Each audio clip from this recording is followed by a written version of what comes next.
Maayong gabi sa tanan. Kani ako aning mga alagang aso.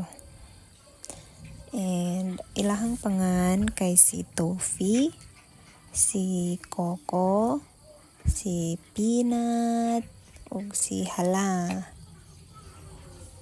So usahay ingana na sila magtapok. Usahay pod tuwa naglaag dito ibabaw. Timing pod nga nakos sud nagtambay.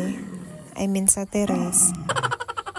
Naapod sila maong ako ang givideohan kay usahay ra ni once in a blue moon ra ni sila. Pero most of the time